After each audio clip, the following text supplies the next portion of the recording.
Le FBI est l'organisme de l'application de la loi le plus sophistiqué au monde qui poursuit les criminels les plus dangereux. En Californie, lorsqu'une fillette disparaît, Les images montrent Sandra Cantu qui gambade lorsque quelque chose attire son attention. le FBI se mobilise. Des déviants sexuels habitaient dans le parc de maisons mobiles. Plusieurs individus louches habitaient dans ce parc de maisons mobiles.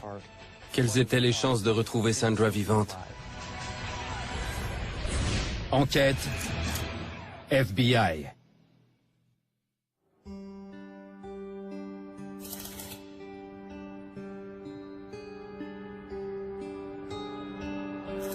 Le 27 mars 2009. Dans la ville ouvrière de Tracy, en Californie, Sandra Cantu, 8 ans, rentre chez elle après l'école. L'élève de 2e année suit son trajet habituel et frappe aux portes à la recherche de ses amis dans le parc de maisons mobiles.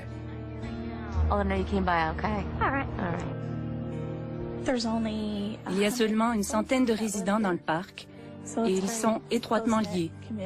Ils se connaissent tous et ont confiance les uns envers les autres.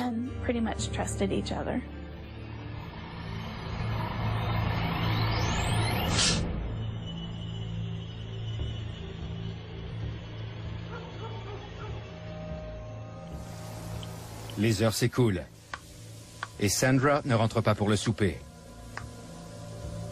Maria, sa mère, s'inquiète. Elle appelle les amis de sa fille. Hi, Kathleen, this is Maria. Have you seen Sandra? Personne n'a vu Sandra depuis des heures. Okay. Maria a toujours dit aux enfants de ne pas s'aventurer à l'extérieur du parc de maisons mobiles et ils lui obéissaient. Quand elle s'est mise à chercher Sandra et que celle-ci restait introuvable, elle savait que quelque chose n'allait pas. Peu avant 20 heures, Maria appelle le service de police de Tracy. Tracy, please. Well, I have a missing daughter. Okay, how old is she? She's 8. When's the last time you saw her? Oh, it was about 3. She told me she was going over to this one girl to play, and she hasn't been home. And I went looking all over. Dans les premières heures suivant la disparition d'un enfant, on a 72% de chances de le retrouver. Mais plus les heures passent, plus les probabilités diminuent. C'est une statistique à laquelle Janet Thiessen, la nouvelle chef de police de Tracy, ne cesse de songer. Elle œuvre au sein du service de police de Tracy depuis moins de 2 mois, mais c'est une policière chevronnée. Et elle craint pour la vie de Sandra. Selon les statistiques, un kidnappeur qui compte tuer sa victime, peu importe s'il connaît ou non l'enfant, le fera au cours des 3 premières heures suivant l'enlèvement. Il n'y a qu'un seul témoin. Une caméra de surveillance installée à l'extérieur du domicile familial par le grand-père de Sandra pour prévenir le vandalisme. La caméra capte les déplacements de Sandra à 16 heures, juste avant sa disparition. Sandra portait un chandail rose d'une marque connue et un collant noir. C'est la dernière fois qu'elle a été aperçue dans le parc de maisons mobiles. Ces images nous ont permis d'établir la chronologie des événements. Elle s'est peut-être égarée. Elle souffre peut-être d'hypothermie, de déshydratation ou de faim. Si elle n'a pas réussi à se mettre à l'abri dans un endroit sûr, elle est en grave danger. La chef Thiessen, mère de 2 enfants, comprend l'anxiété grandissante de la famille. C'est bouleversant. Mais on a une tâche à accomplir et on doit aller de l'avant. Par contre, comme être humain, on ne peut s'empêcher de craindre le pire.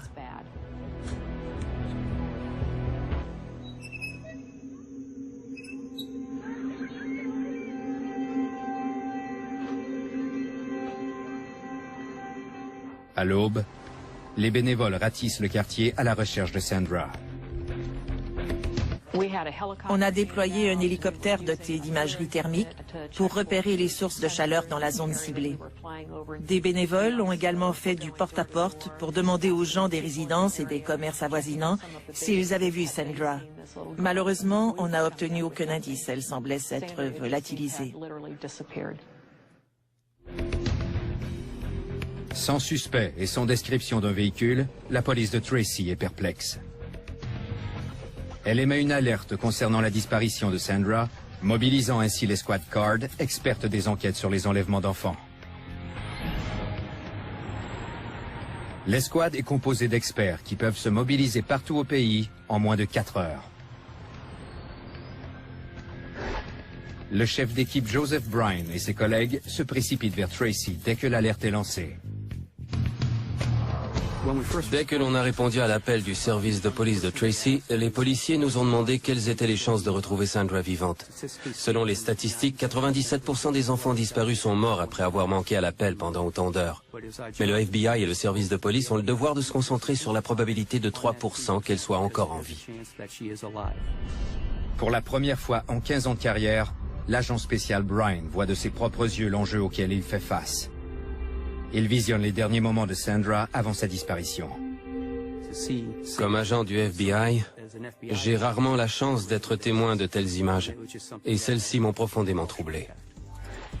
Le dossier est particulièrement angoissant pour l'agent spécial Todd Davis. Je suis père de 3 filles et ce dossier m'a beaucoup touché. Quand on recherche un enfant, on se concentre sur la tâche et on oublie de manger. À la maison, on passe des nuits blanches. On pense continuellement à l'enquête. La priorité du FBI est d'interroger les résidents du parc de maisons mobiles. La fillette était très populaire auprès de ceux-ci et la liste de suspects s'allonge rapidement. Elle parlait à tout le monde et leur offrait toujours de nettoyer la cour ou de cuisiner. Elle adorait cuisiner. Sandra était très gentille et les gens tombaient rapidement sous son charme. Elle avait toujours le sourire aux lèvres. Comme la plupart des enfants du parc de maisons mobiles, Sandra se promène où bon lui semble et les gens sont très accueillants vers la fillette souriante. Sandra est entrée dans toutes les maisons mobiles et connaissait tout le monde, ce qui compliquait l'enquête, puisque chacune d'entre elles pouvait s'avérer un lieu important pour l'enquête. Les enquêteurs érigent des barrages routiers et fouillent chaque véhicule. Ils n'ont aucune piste à suivre jusqu'à ce que la mère de la meilleure amie de Sandra ne leur fasse part de ses inquiétudes. Celle-ci a envoyé un texto à la mère de Sandra, lui disant que quelqu'un avait volé une énorme valise devant son domicile au même moment de la disparition de Sandra. Il n'existe peut-être aucun lien entre les deux événements, mais les enquêteurs sont tout de même inquiets. Le parc de maisons mobiles longe l'autoroute 205 qui relie la région de la baie de San Francisco à la ville de Tracy. Un individu pourrait facilement entrer dans le parc de maisons mobiles et enlever la fillette. Si effectivement un inconnu avait ravi Sandra, réussirait-on à découvrir des indices qui nous permettraient de la retrouver? Le FBI avance des hypothèses sur l'identité du ravisseur de Sandra. L'escouade de l'analyse comportementale du FBI nous a conseillé de chercher un homme qui connaissait Sandra et qui habitait dans le parc de maisons mobiles. On a décidé de se concentrer sur des hommes qui avaient eu des contacts avec Sandra au cours des 2 dernières années. Mais il s'agit d'un profil hypothétique, basé exclusivement sur les statistiques. En l'absence d'un lieu du crime, les informations nécessaires pour formuler un profil et une hypothèse sur les circonstances du crime sont presque inexistantes. Les agents concluent que le ravisseur est fort probablement un homme que Sandra connaît bien et qu'il habite près de chez elle. Dans la plupart des cas, on tient pour acquis que le coupable connaît sa victime ou le quartier où celle-ci habite. On ne sait jamais ce qui peut se cacher dans le placard de quelqu'un qui semble pourtant digne de confiance.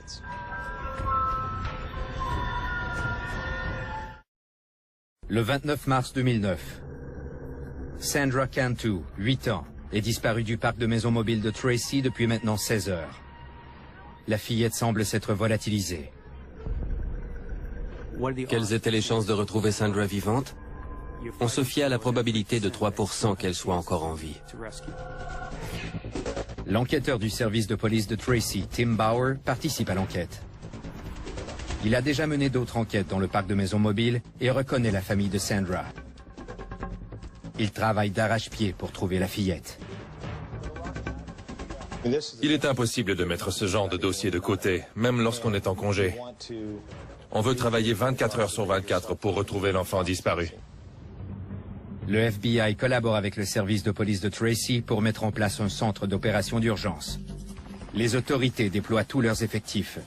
Des hélicoptères à imagerie thermique, des équipes de plongeurs, des chiens détecteurs et des équipes de patrouilleurs bénévoles à pied. Il s'agissait de l'une des 2 battues les plus importantes effectuées dans le nord de la Californie.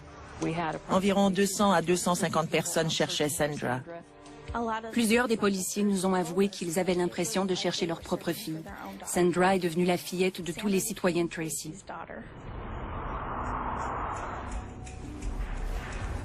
Mais les gens perdent vite espoir lorsque l'on retrouve dans le dépotoir de la ville un t-shirt rose identique à celui que portait Sandra. Les enquêteurs annoncent la mauvaise nouvelle à la famille. En parlant à la famille, on a déterminé que le t-shirt n'était pas de la bonne taille.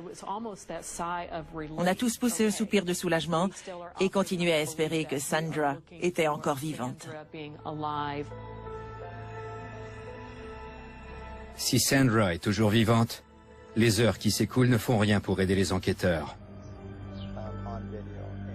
Ils regardent attentivement les images de la caméra de surveillance à la recherche de tout indice. Elle semble se diriger vers son domicile lorsqu'elle tourne la tête vers la droite et modifie sa trajectoire. J'ai regardé les images une 50aine de fois pour tenter de savoir ce qui avait pu attirer son attention. Plus rien n'apparaît à la caméra jusqu'à ce qu'une voisine passe par là en voiture 8 minutes plus tard. Le chien suit l'odeur de Sandra sur une distance d'à peine quelques mètres. Les chiens ont pu suivre sa trace jusqu'au bout de la rue. Donc on sait qu'elle s'est rendue jusqu'à la prochaine intersection. C'est là qu'on perd sa trace. Les enquêteurs interrogent tous les individus qui sont inscrits au registre des agresseurs sexuels ou qui ont un dossier criminel. La liste de suspects est étonnamment longue. Des déviants sexuels habités dans le parc de maisons mobiles, des criminels sous libération conditionnelle habités dans le parc de maisons mobiles, plusieurs individus louches habités dans ce parc de maisons mobiles. Dans de telles situations, on insiste sur le fait que seulement 2% des criminels figurent déjà au registre des agresseurs sexuels. Cela ne signifie pas pour autant que ce ne sont pas des agresseurs sexuels, mais plutôt que l'on ne les a pas encore épinglés ou qu'ils n'ont pas encore d'antécédents judiciaires. Les policiers veulent interroger un homme qui avait abordé Sandra 2 ans plus tôt à la piscine du quartier. L'individu avait touché les cheveux de Sandra et l'avait embrassée sur les lèvres dans la piscine. On était inquiets. L'homme avoue avoir embrassé la fillette, mais prétend que c'était un geste innocent. Il n'a aucun antécédent judiciaire, mais fournit un témoignage troublant. Il a avoué avoir des fantasmes sexuels sur des fillettes de 9 ou 10 ans, ce qui faisait de lui l'un de nos principaux suspects. Mais l'homme n'est pas le seul individu louche dans le parc. Le jour de la disparition de Sandra, le gérant du parc a confronté un vendeur de crème glacée qui parlait à des enfants près du domicile de Sandra. Hey, what do we have here? C'est la première fois qu'on le voyait dans le parc, ce qui a éveillé les soupçons de certains résidents. C'était une autre piste à suivre.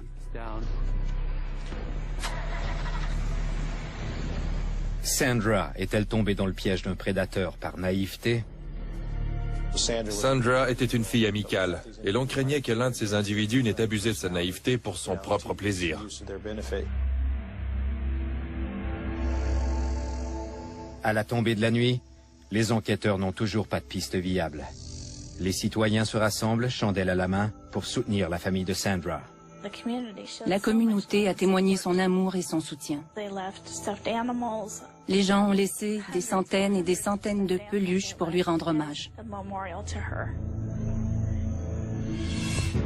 Il faisait froid. Il faisait très froid. Elle ne portait pas de manteau au moment de sa disparition, puisqu'il faisait chaud le jour. Mais les nuits étaient terriblement froides, et on se faisait beaucoup de soucis pour elle. Les enquêteurs sont également sur les lieux. Ils soutiennent la famille et recherchent des suspects. La cérémonie est perturbée lorsqu'une femme se précipite vers les agents du FBI. Elle criait « J'ai trouvé quelque chose, j'ai trouvé quelque chose ». C'était écrit Cantu. Je l'ai suivie en compagnie d'autres agents du FBI et d'un policier. Elle était hystérique et elle hurlait. On a atteint les boîtes aux lettres du parc et elle s'est effondrée en pointant vers le sol. Elle a dit « La voici ». Les enquêteurs sont estomaqués par le message que contient la note. Cantu a été jeté à l'eau dans une valise à l'intersection de Batchetti et Whitehall, signé un témoin. Les recherches durent depuis 2 jours, mais Sandra Cantu manque toujours à l'appel. Le FBI et le service de police de Tracy ne détiennent qu'une longue liste de suspects. Plusieurs individus dans le parc de Maison Mobile ont attiré notre attention, surtout des hommes ayant été reconnus coupables d'infractions en matière de drogue ou de crimes contre les enfants. Puis, les enquêteurs découvrent une piste consternante. Une voisine repère une note suspecte en se rendant à la cérémonie en l'honneur de Sandra.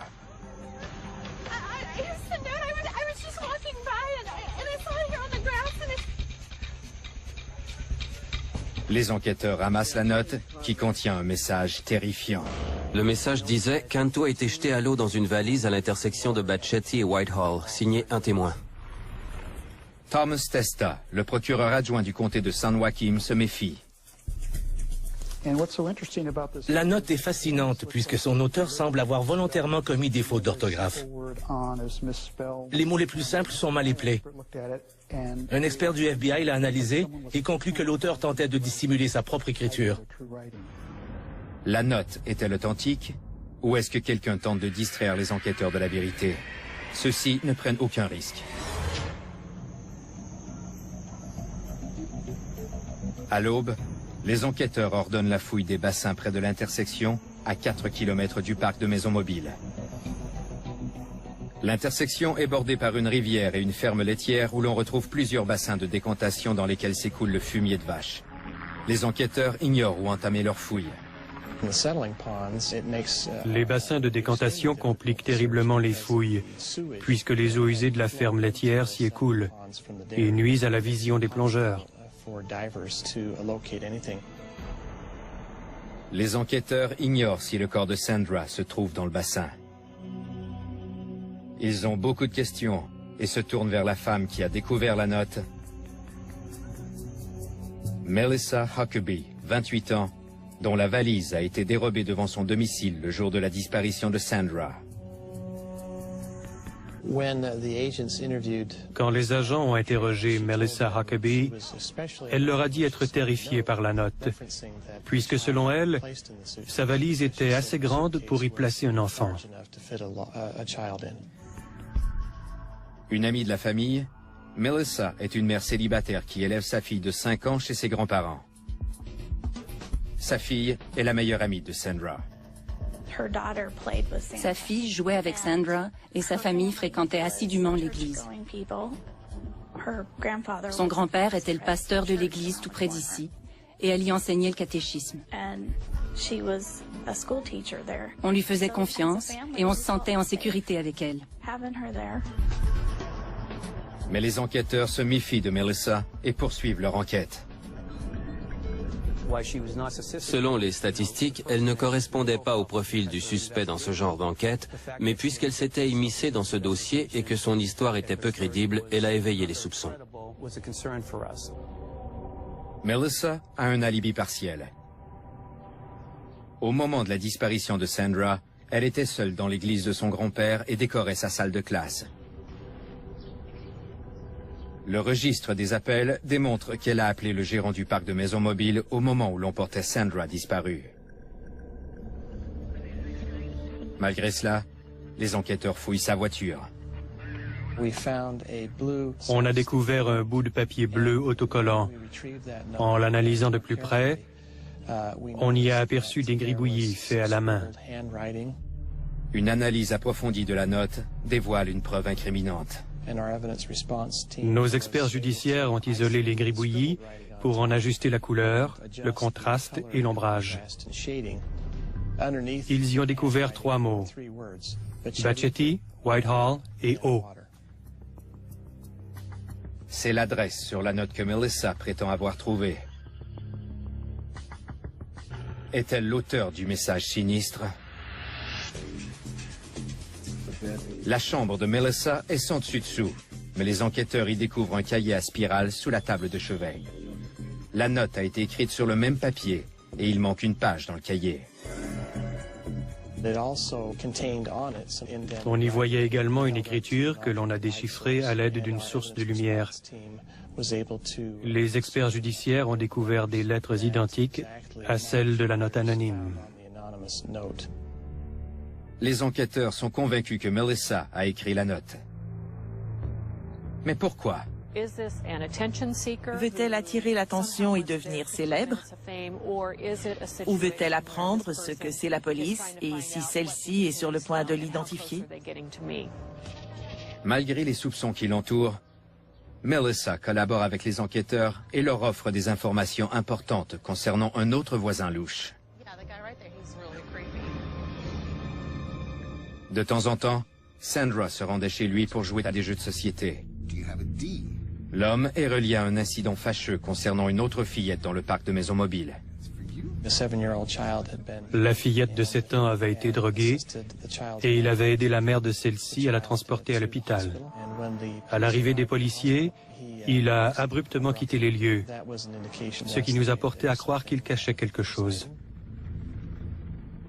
Les chiens détecteurs de cadavres décèlent une odeur dans la voiture du suspect, mais les experts judiciaires ne retrouvent aucune trace de restes humains.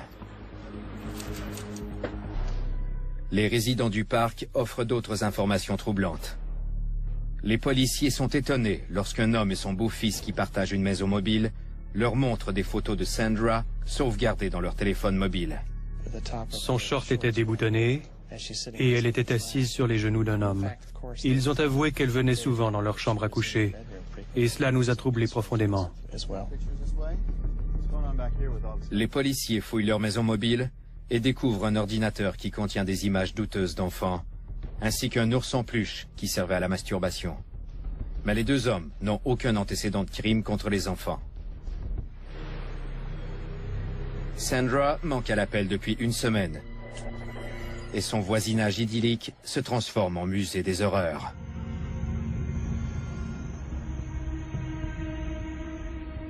Les agents du FBI et les policiers de Tracy travaillent d'arrache-pied pour trouver des pistes. Chaque heure qui s'écoule éprouve les policiers. Et j'ai dû ordonner à certains d'entre eux de rentrer à la maison. Quand on prend le temps de se reposer, on a l'impression que l'on risque de rater sa chance de profiter d'une erreur du coupable et de retrouver Sandra saine et sauve. Les enquêteurs doivent réduire leur liste de suspects et décident de soumettre ceux-ci au test de polygraphie. Ils commencent par l'homme qui a embrassé Sandra à la piscine du parc. Il réussit le test. Son alibi est solide et les policiers ne portent aucune accusation contre lui. Le voisin louche réussit également le test, mais ne peut fournir un alibi crédible pour la période de temps pendant laquelle Sandra a disparu. Les enquêteurs apprennent que les 2 hommes sont de proches amis.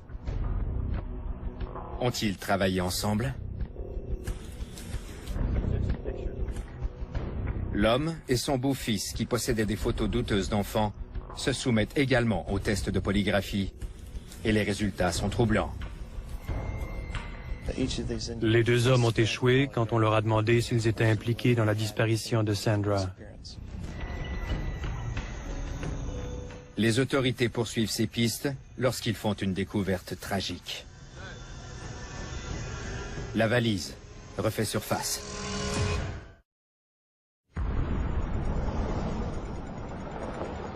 Sandra Cantu, 8 ans, est portée disparue depuis 11 jours d'un parc de maisons mobiles à Tracy, en Californie.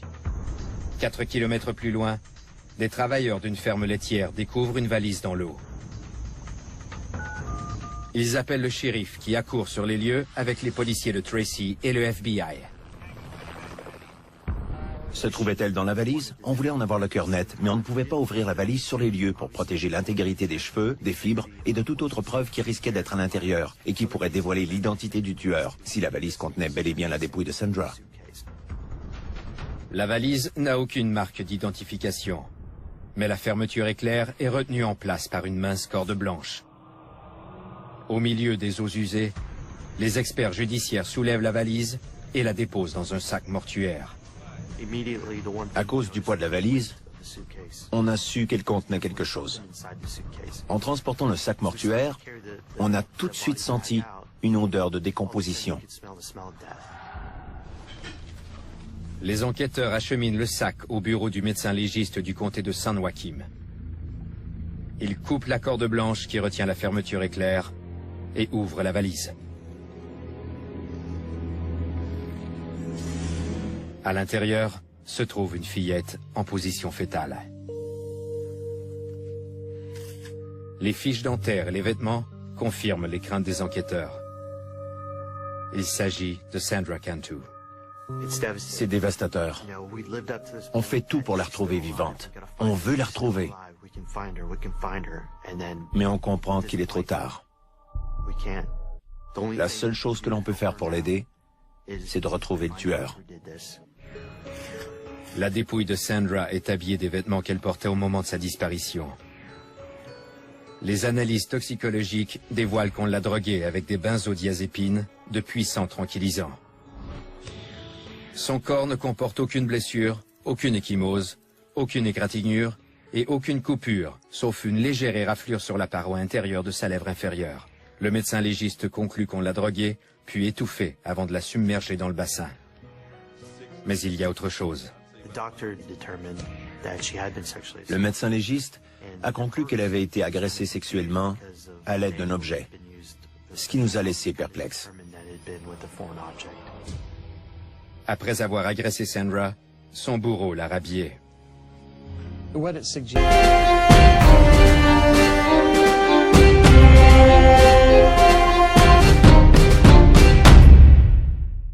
Cela me porte à croire que le tueur connaissait Sandra et qu'il regrettait son geste. En la rhabillant, il cherchait peut-être à préserver sa dignité. L'agent spécial Marcus Knudsen accompagne le corps de Sandra à la salle des rayons X, puis à la morgue.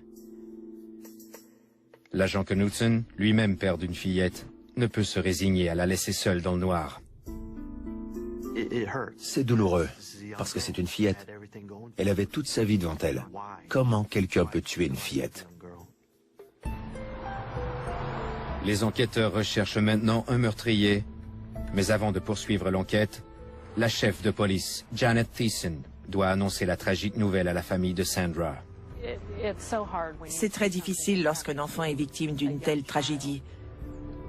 Et c'est très pénible d'annoncer à un parent que son enfant est mort. La famille de Sandra n'est pas préparée à entendre une telle nouvelle. Quand les policiers nous ont annoncé qu'ils avaient retrouvé Sandra, on a hurlé de douleur. L'effroi qu'on ressentait était insoutenable. Et on espérait que ce soit faux. C'était mon bébé.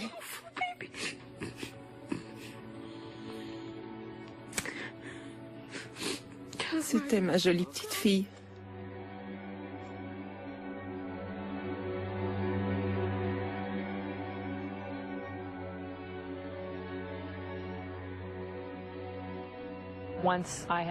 Quand je leur ai annoncé la nouvelle, j'ai dû me retirer de la pièce pendant quelques minutes. L'atmosphère était très tendue et j'étais incapable de rester sur les lieux. J'ai sûrement versé quelques larmes, mais je devais reprendre mon souffle et retourner au travail. Nous devions capturer le tueur.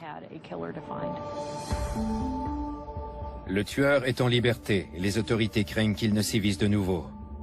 Melissa Huckabee, la femme qui a retrouvé la note, est le suspect numéro 1. On a retrouvé le corps à l'endroit indiqué sur la note et la valise correspondait à celle qui avait été volée ce jour-là devant le domicile de Melissa. Toutes les preuves pointaient vers elle. Les enquêteurs veulent soumettre Melissa au test de polygraphie, mais celle-ci est à l'hôpital après avoir tenté de se suicider en avalant des lames. Ils ne savent quoi penser de son comportement erratique, mais il ne fait que renforcer leurs soupçons. Elle a avalé des lames de rasoir et découvert la note. Se sentait-elle coupable ou désirait-elle attirer l'attention? Ses gestes laissaient sous-entendre qu'elle voulait parler de Sandra Cantu. Les enquêteurs rassemblent des preuves contre Melissa Huckabee. Ils interrogent sa famille et constatent qu'elle cache un côté sombre. 3 mois plus tôt, devant la cour, elle n'a pas contesté les accusations de vol à l'étalage qui pesaient contre elle après un incident dans un grand magasin. 2 ans plus tôt, son ancienne résidence de La Palma, en Californie, est la cible de 2 incendies criminels. Melissa figure parmi les suspects, mais aucune accusation n'est portée contre elle. Melissa est instable et prend des médicaments pour se soulager. Elle souffrait de troubles bipolaires, de dépression et d'anxiété. Elle prenait plusieurs médicaments pour traiter ses nombreux troubles psychologiques et a été maintes fois victime de surdoses. 3 mois avant la disparition de Sandra, une mère accuse Melissa Huckabee d'avoir emmené son enfant au parc sans sa permission. Quand Melissa l'a ramenée à la maison, la fillette se comportait étrangement. Elle n'arrivait pas à articuler ses mots. Elle était incapable de maîtriser ses muscles, tombait continuellement par terre et se sentait étourdie. La mère de la fillette et son conjoint la transportent à l'hôpital, où les médecins découvrent des benzodiazépines dans son sang. Melissa nie avoir drogué la fillette et aucune accusation n'est portée contre elle. Mais cette fois-ci, les agents espèrent que la chance leur sourira. C'est ce qui se produit lorsqu'un Marine de la région confirme avoir aperçu Melissa à l'endroit où on a repêché le corps. On a trouvé un témoin qui habitait dans la rue Whitehall. Ce soir-là, il se rendait au restaurant avec son épouse et il a remarqué un véhicule utilitaire sport garé face à l'ouest, sur le côté nord de la rue. La portière était ouverte. Le couple s'arrête pour l'examiner de plus près. Au même moment, Melissa sort du fossé. Elle revenait du bassin et le couple lui a adressé la parole. On a réussi à déterminer l'heure exacte de l'entretien puisqu'on savait où ils ont mangé par la suite. Ils ont décrit Melissa et son véhicule de manière très détaillée. La chronologie est la bonne, mais les preuves demeurent tout de même circonstancielles. Pour porter des accusations, des preuves irréfutables sont nécessaires. Ils obtiennent un mandat de perquisition pour fouiller l'église du grand-père de Melissa. On a fouillé l'église dans l'espoir de retrouver la corde blanche, comme celle qui retenait la fermeture éclair de la valise. On a découvert que la corde d'un des stores de la salle de classe de Melissa avait été coupée, puis renouée. Les enquêteurs cherchent également l'objet dont se serait servi Melissa pour agresser sexuellement Sandra. On a fouillé l'église de fond en comble avec une source de lumière pour retrouver des traces de liquide corporel et de sang. Dans la cuisine, ils découvrent un rouleau à pâte endommagé. Il y avait une tache rouge sur l'une des poignées du rouleau à pâte. Les techniciens en scène de crime l'ont ramassé avec des gants, bien sûr, et ont tenté de déceler des empreintes digitales et d'analyser la tache. Les enquêteurs doivent attendre le résultat des analyses. Ils veulent des preuves irréfutables avant de procéder à l'arrestation de Melissa. Malheureusement, ils n'auront pas ce luxe. 5 jours après avoir été admise à l'hôpital, Melissa Huckabee peut rentrer chez elle. Sa fille et ses grands-parents ont quitté la ville et sa maison est vide. Les policiers mettent le téléphone de Melissa sur écoute. Le lendemain, ils entendent une conversation bouleversante. Elle a demandé si la sœur de Sandra pouvait venir jouer avec sa fille. Les policiers de Tracy et le FBI craignaient que Melissa Huckabee n'invite cette fillette chez elle pour la tuer, comme elle l'avait fait avec Sandra.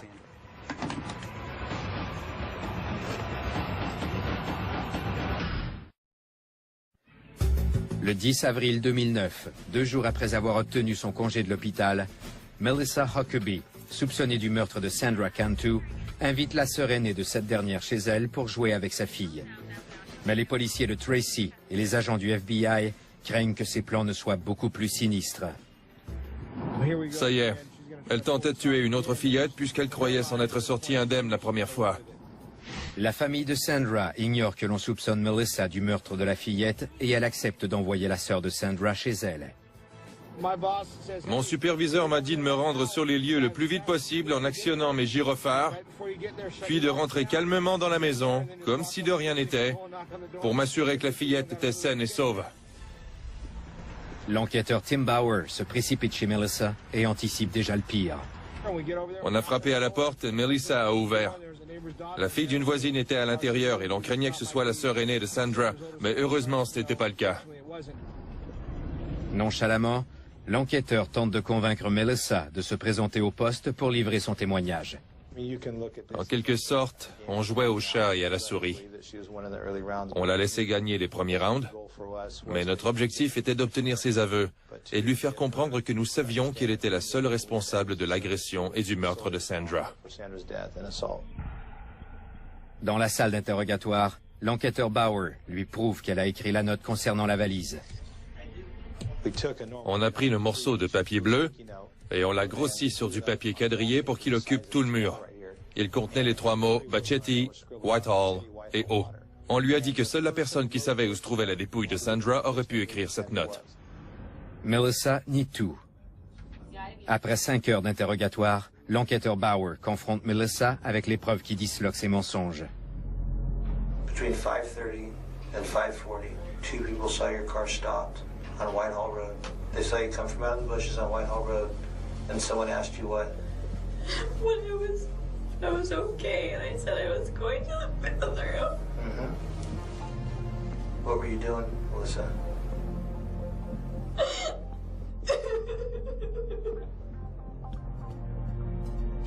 It was an accident. I told you it was an accident. I know it was. Accidents happen. Killer.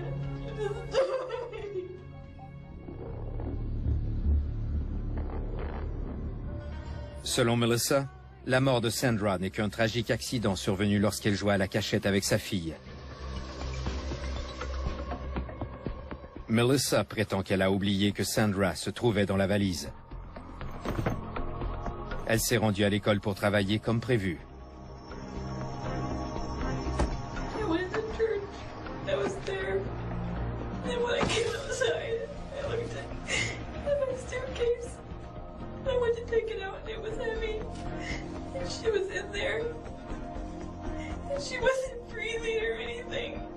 What did she look like? She looked pale. And then I killed her. Huh? I thought that she was dead.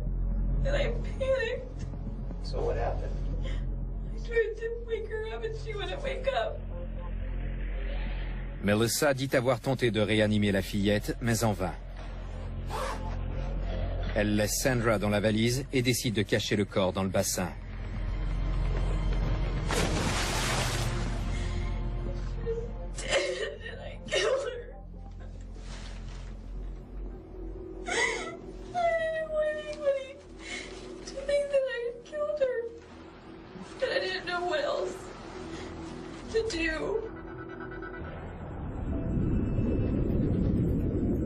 Melissa nie avoir agressé sexuellement la fillette, mais ses aveux permettent aux policiers de Tracy de porter des accusations contre elle pour le meurtre de Sandra Cantu. Les enquêteurs annoncent la terrible nouvelle à la famille de Sandra. On s'est senti trahi quand on a su que la mère de l'amie de Sandra était responsable.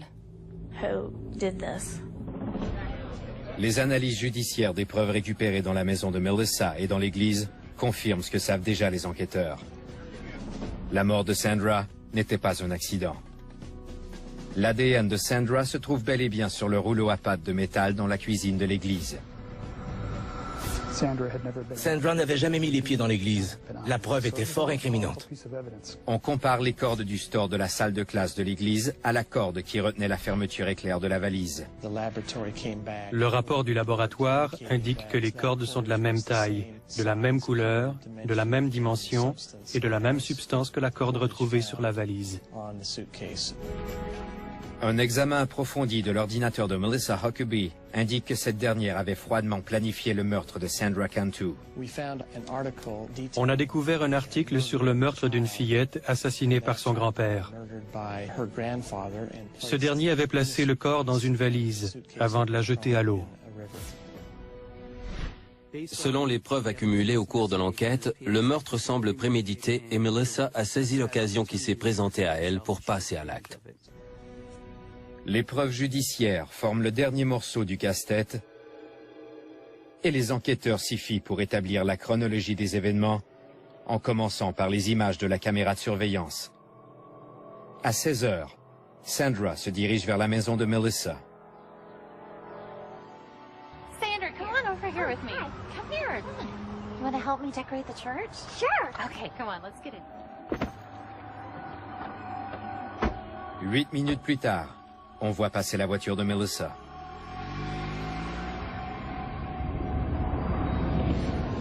Melissa conduit Sandra à l'église, puis lui sert un verre de jus contenant des benzodiazépines. Almost got it ready.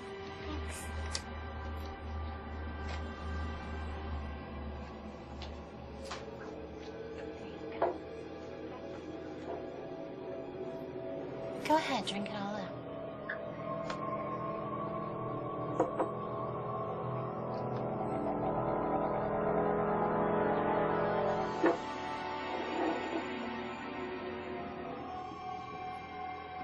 Lorsque la fillette perd connaissance, Melissa passe à l'acte. Le registre des appels démontre que vers 17 h, Melissa appelle le gérant du parc de maisons mobiles pour signaler le vol de sa valise.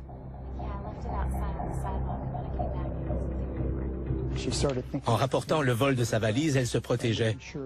Si on retrouvait la valise qui contenait le corps de Sandra, elle pouvait prétendre que quelqu'un d'autre était responsable puisque la valise n'était plus en sa possession. Puis, peu avant 18 h, le témoin aperçoit Melissa près du bassin. Sandra Cantu est déjà morte lorsque sa mère appelle le 911. Le 10 mai 2010, face aux preuves accablantes qui s'accumulent contre elle, Melissa Huckabee conclut une entente avec le procureur et avoue sa culpabilité dans l'enlèvement et le meurtre de Sandra Cantu. En échange, on retire toutes les autres accusations, dont celle d'avoir drogué et agressé sexuellement la fillette. À cause de la solidité des preuves et du travail impeccable des policiers et des agents du FBI, Melissa Huckabee savait qu'elle ne s'en sortirait pas. Si elle avait subi un procès, elle aurait probablement écopé de la peine de mort. Melissa Huckabee purge une peine de prison à perpétuité. Quand on lui demande pourquoi elle a tué Sandra, elle n'offre aucune réponse. Elle prétend encore ignorer pourquoi elle a commis un tel crime. Elle sait pourquoi elle a fait ça, et elle refuse de l'avouer. Mais on se fiche de ses raisons. Je me fiche de ses raisons, parce que seul un individu malade commettrait un tel crime contre un enfant. Melissa est un monstre. Un monstre. Les femmes tuent rarement des enfants. Seuls 10% des meurtres commis par les femmes sont contre des enfants.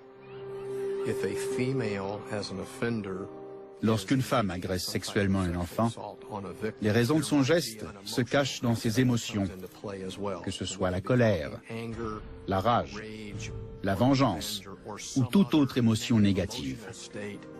Les autorités croient que Melissa Huckabee a possiblement tué Sandra par jalousie, puisqu'elle devait partager l'affection de sa fille avec elle, ou peut-être par besoin d'attention et d'approbation. I still cannot understand why I did what I did. Elle a créé une situation d'urgence et elle allait jouer les héros. Elle voulait attirer l'attention, être une vedette, passer à la télévision et même être interviewée. C'est l'une de nos théories. Elle voulait à tout prix attirer l'attention. La caméra a perdu la trace de Sandra Cantu, mais elle restera toujours dans le cœur des enquêteurs qui ont capturé le coupable. C'est tragique de voir une fillette perdre la vie ainsi. Elle n'a pas provoqué ce drame. Le mal s'est acharné sur elle et c'est une tragédie épouvantable. Notre équipe ne se remettra jamais de la mort de Sandra. Lorsque la communauté respecte et accorde sa confiance à une personne et que l'on découvre qu'il s'agit d'un monstre comme Melissa Huckabee, c'est très difficile à accepter. N'importe qui peut être un meurtrier. Qui sera la prochaine Melissa Huckabee?